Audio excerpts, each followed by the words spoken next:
Système urogénital. Donc, premièrement, au niveau anatomique, vous allez voir en détail avec Monsieur Jaroud.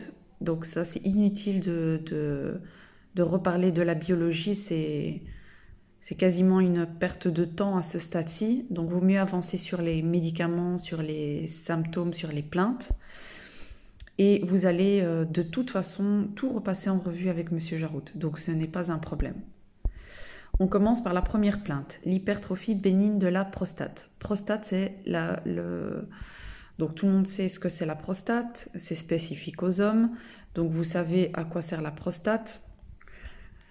Donc ça, je ne reviens pas dessus. Sachez quand même que c'est une plainte qui est très courante en pharmacie. Donc du coup, en EAC6, vous avez les questions suivantes. Qu'est-ce que la prostate? À quoi sert la prostate? Quels sont les différents problèmes concernant la prostate, etc. Donc l'hypertrophie bénigne de la prostate, qu'est-ce que c'est? Donc ici, vous voyez, on va le faire comme ça. Donc ici, vous avez la vessie qui contient l'urine, évidemment. Et en dessous, vous avez la prostate. Ça, c'est une prostate normale, ici. C'est une prostate normale. Là, vous avez ce qu'on appelle une hypertrophie de la prostate. Donc, vous voyez que cette prostate est anormalement importante. Elle a pris du volume et donc elle va pousser sur la vessie. Si elle pousse sur la vessie, qu'est-ce que vous avez comme symptôme? Vous avez la personne, le patient, généralement, on a ça au-delà d'une cinquantaine d'années, 60-65 ans, parfois un peu plus tôt. Attention! L'hypertrophie bénigne de la prostate à ne pas confondre avec le cancer de la prostate. Comment je peux savoir si c'est l'un ou l'autre? C'est avec des prises de sang, des analyses, etc. Vous n'êtes aucunement capable de différencier les deux. En tout cas, que ce soit les symptômes de l'hypertrophie ou d'un cancer de la prostate, on renvoie chez un spécialiste. De toute façon, vous devez pouvoir expliquer ce que c'est l'hypertrophie bénigne, quelles sont les conséquences. Quelqu'un qui prend des médicaments liés à l'hypertrophie bénigne de la prostate, c'est des choses que vous devez connaître parce que c'est encore une fois très courant. Qui dit hypertrophie, donc c'est un gonflement de la prostate. Bénigne, c'est le contraire de maligne, donc c'est bénin. Donc c'est entre guillemets sans danger. Il y a des inconvénients évidemment au niveau des symptômes, mais c'est relativement sans danger. Donc il faut informer, donner les conseils, expliquer et en cas de doute, évidemment, renvoyer chez le médecin. De toute façon, il faudra toujours faire un contrôle. Au-delà de 65 ans, faire un contrôle annuel pour être sûr qu'on n'est pas face à un cancer de la prostate. Donc vous voyez une hypertrophie. L'hypertrophie, donc c'est vraiment ce gonflement qui va pousser sur la vessie. Et donc, vous allez avoir comme symptôme, la patiente va uriner plusieurs fois par jour. Anormalement, il va se lever la nuit. Donc, une des questions qu'on pose, c'est est-ce que vous avez tendance à vous lever plusieurs fois la nuit pour aller uriner? La réponse est oui. Quels sont les autres symptômes? Vous avez une incapacité de vider sa vessie convenablement et le jet d'urine est plus faible. Parfois, on a du mal carrément à uriner. Parce que vous voyez, la prostate va faire un effet obstructif sur la vessie. Donc, c'est difficulté à vider sa vessie, difficulté à uriner, le débit d'urine est assez faible, le jet d'urine est faible, et surtout se lever plusieurs fois la nuit pour aller uriner. Donc ça, c'est les symptômes. Donc n'oubliez pas de faire votre fiche conseil, votre fiche pathologie, entre guillemets, avec les différents symptômes, ce que c'est, etc. Donc je ne vais pas m'étaler plus sur la biologie, sachant que M. Jaroud va le faire. Donc moi, je vais vous parler des médicaments.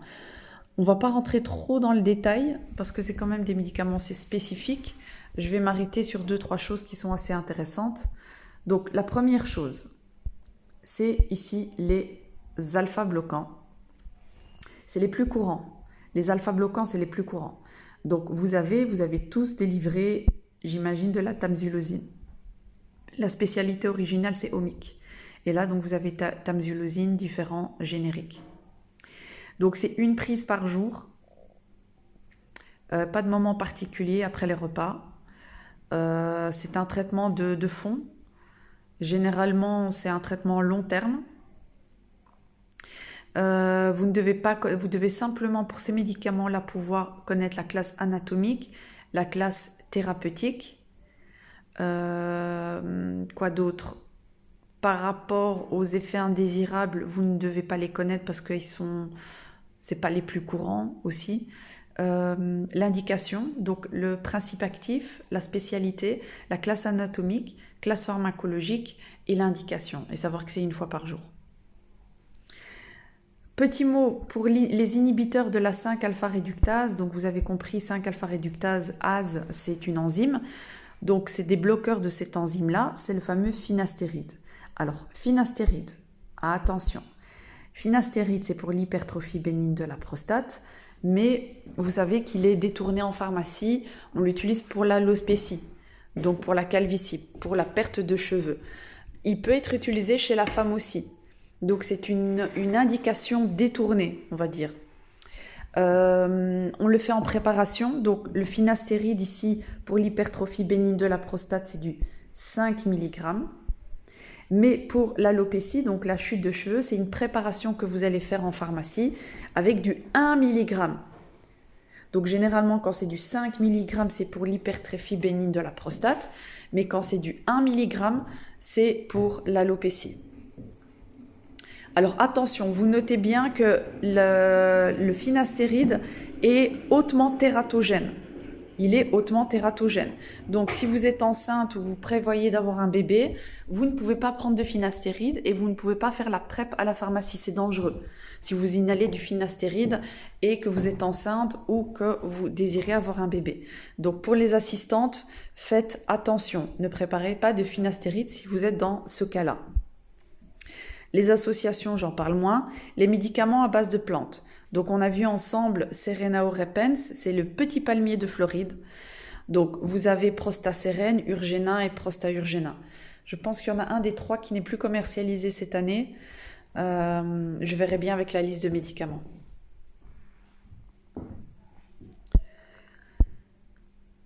Voilà. Donc après l'hypertrophie bénigne de la prostate, vous avez la deuxième pathologie qui n'est... Enfin, est-ce que c'est vraiment une pathologie? On va dire que c'est un dysfonctionnement. Le dysfonctionnement érectile, qu'on appelle aussi impuissance. Donc qu'est-ce que c'est? C'est une incapacité à avoir une érection en cas de stimulation sexuelle.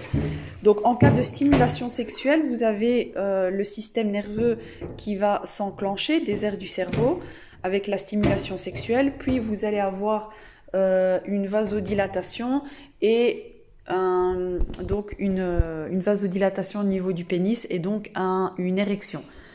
Dans certains cas, ça ne fonctionne pas. Donc à ce moment-là, vous avez ces médicaments-là qui vont fonctionner.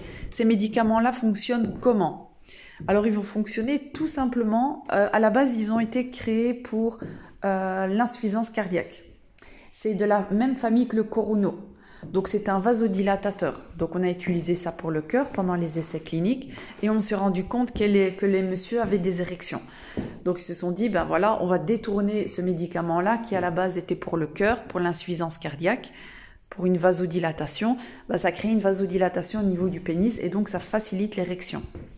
Et donc du coup, le Viagra est né, la petite pilule bleue. C'est, on va dire, est-ce que c'est courant ou pas? Il y a des ventes évidemment, c'est sous prescription médicale, c'est un OR. Les médicaments précédents étaient du OR aussi. Donc avec prescription médicale, hors armoire à poison.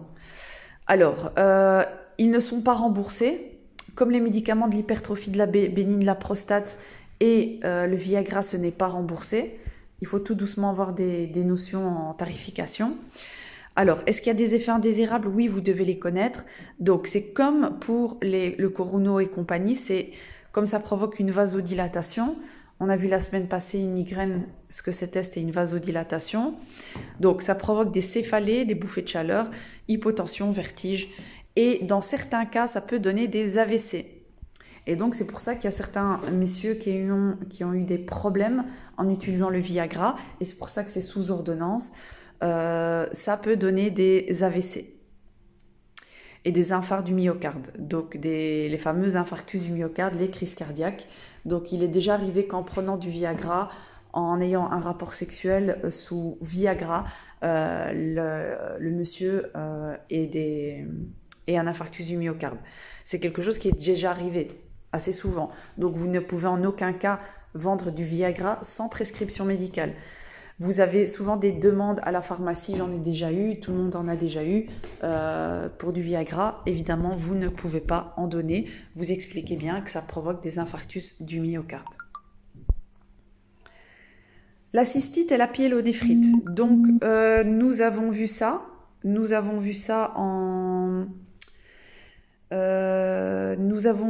quand l'année passée, je pense, en 5e. Tout ce qui était cystite et pyélonéphrite. Donc j'avais déjà expliqué ce que c'était la cystite, la pyélonéphrite. Cystite, c'est une infection des voies urinaires basses. La pyélonéphrite, c'est une infection des voies urinaires hautes. Donc c'est la complication de la cystite. Nous avons déjà vu les antibactériens et les antimycosiques. Et les antibiotiques. Je rappelle, antibiotiques, tout ce qui est quinolone, c'est pour les infections urinaires hautes ou infections compliquées. Les infections qui ne sont pas compliquées des voies urinaires basses, c'est tout ce qui est mononurile et la furadentine. Rappelez-vous, faites la fiche conseil avec la cystite et la pyélonéphrite. Vous l'avez normalement déjà fait, pourquoi, comment, etc. Les symptômes, on en a déjà parlé. Je rajoute ceci, je ne sais pas si je l'ai dit la dernière fois. Donc il y a une plante, comme on a fait pharmacognosie, le busserol,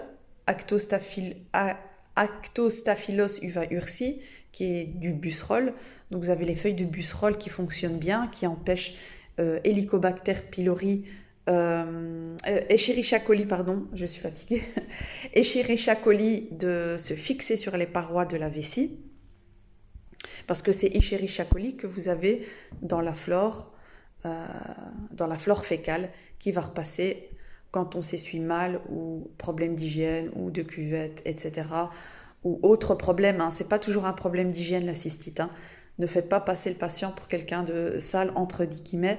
C'est une des raisons, mais c'est pas la raison principale. Donc vous avez la spécialité urocystile, c'est 3 fois par jour. Vous avez d'autres traitements, mais qui ne sont pas antibiotiques, qui sont préventifs. Donc le cranberry, le cranberrola, les baies de cranberrola, c'est préventif.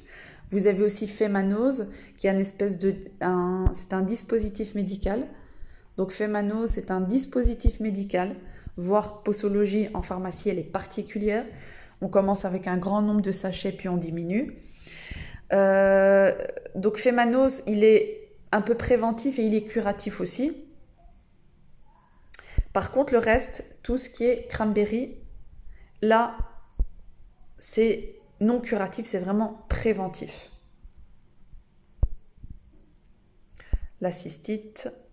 Vous avez petite info que vous avez des tests en pharmacie. C'est MyTest infection urinaire. Je vous montrerai ici à la pharmacie pédagogique, je pense que j'en ai un. Voilà, donc en résumé, il n'y a pas énormément de choses. 3 grandes pathologies. Donc, vous avez l'hypertrophie bénigne de la prostate, savoir les pathologies, savoir les traitements, l'impuissance, un peu l'histoire, l'impuissance, qu'est-ce que c'est, comment ça fonctionne, le médicament, comment il fonctionne, comme un vasodilatateur, comme un Coruno. C'est pour ça qu'en exagérant, on peut avoir des infarctus. Donc ici, l'effet indésirable est très important. Revoir bien vos cystites et vos pyélonéphrite, donc refaire votre fiche conseil si ce n'est pas fait.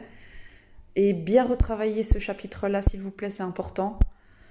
Petit mot sur les traitements naturels et les dispositifs médicaux comme le Femanose. Donc voilà, je vais vous envoyer la liste des médicaments. Donc revoir cette vidéo 2-3 fois, elle n'est pas très longue, une vingtaine de minutes. Faire vos tableaux, faire vos fiches conseils et relire le tout et bien être à jour pour les autres chapitres. Hein. Donc voilà, revoir s'il vous plaît le sevrage tabagique. On l'a fait assez rapidement la semaine passée. C'est un chapitre que vous devez faire par vous-même. Donc ça demande quand même du travail. Le sevrage tabagique, c'est quand même un chapitre assez important et pas forcément compliqué, mais qui demande de la recherche. Donc voilà, n'hésitez pas, je vous laisse un peu plus de temps aujourd'hui pour revenir sur le sevrage tabagique. Si vous avez des questions, je suis en ligne.